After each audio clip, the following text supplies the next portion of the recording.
એક કૃષિ વિજ્ઞાની, એક રસાયણ શાસ્ત્રી, એક પર્યાવરણ શાસ્ત્રી, એક સૂક્ષ્મ જીવ શાસ્ત્રી અને એક અખંડ શ્રમજીવી. આ બધાની સાથે એક સેવક, અને એ પણ સેલરી વગરનો. સાવ ફ્રીમાં તમને મળે તો તેને સાચવી રખાય કે મારી નખાય? સાવ સાચી વાત છે, સાચવી જ રખાય. તો પણ ગુજરાતના તમામ ખેડૂતો સાચવી નથી શક્યા. જી હા, હું વાત કરું છું ખેડૂતના પાક્કા ભાઈબંધ દેશી અળસિયાની, અર્થવોર્મની, કેચુઆની. દેશી અળસિયા ધરતી માતાના હૃદય જેવા છે.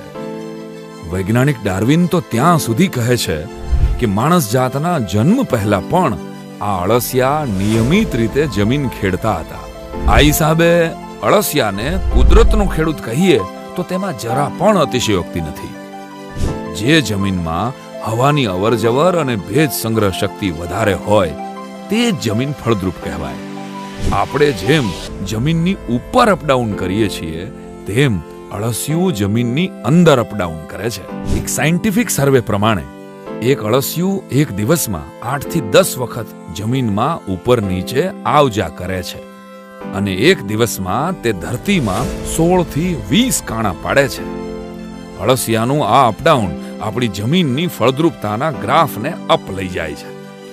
બીજી એક ફાયદાની વાત, અળસિયાના અપડાઉનને લીધે જ મહત્તમ પાણી જમીનની અંદર ઉતરે છે અને પાણીનો સંગ્રહ થાય છે. દેશના કિસાનને કારણે આપણા મોઢા સુધી કોળિયા પહોંચે છે. તેવી જ રીતે અળસિયા પાકના મૂળ સુધી પહોંચી તેને મોંમાં કોળિયા આપે છે. તો જેટલો આપણને સૌને કિસાન વહાલો છે એટલા કિસાનને અળસિયા વહાલા લાગવા જોઈએ કે નહીં? શું કહો છો? વિશ્વભરમાં અળસિયાની 4200 થી વધારે પ્રજાતિ છે. અંદાજે 1 ગ્રામ જેટલું વજન ધરાવતું અળસિયું 1 થી 10 વર્ષ સુધીનું આયુષ ભોગવે છે. અળસિયાની વસ્તી આશ્ચર્યજનક રીતે વધે છે.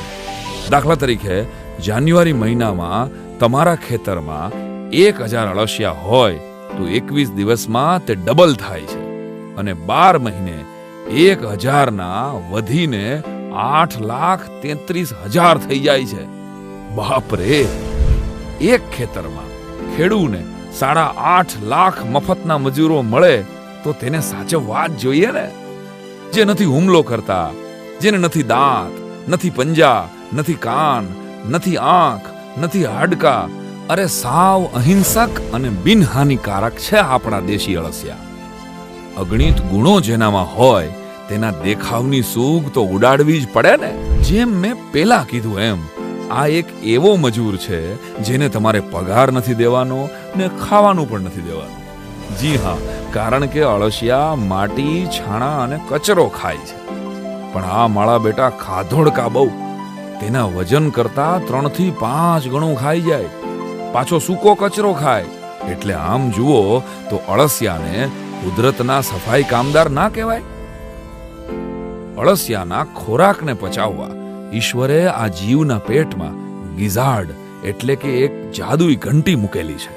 આ ઘંટી ખોરાકનું ખાતરમાં રૂપાંતરણ કરે છે. ખપ પૂરતું પેટમાં રાખી અળસિયા 1000 રૂપે જે આપે છે એ જ થયું આપણું વર્મી કમ્પોસ્ટ. મારા વાલા, આ અળસિયાના ખાતરમાં સામાન્ય માટી કરતા 5 ગણો નાઇટ્રોજન, સામાન્ય માટી કરતા 7 ગણો ફોસ્ફરસ, સામાન્ય માટી કરતા 11 ગણો પોટાશ, સામાન્ય માટી કરતા 3 ગણો સેન્દ્રિય કાર્બન, સામાન્ય માટી કરતા બમણું કેલ્શિયમ અને 40% વધારે હ્યુમસ એટલે કે જીવદ્રવ્ય હોય છે.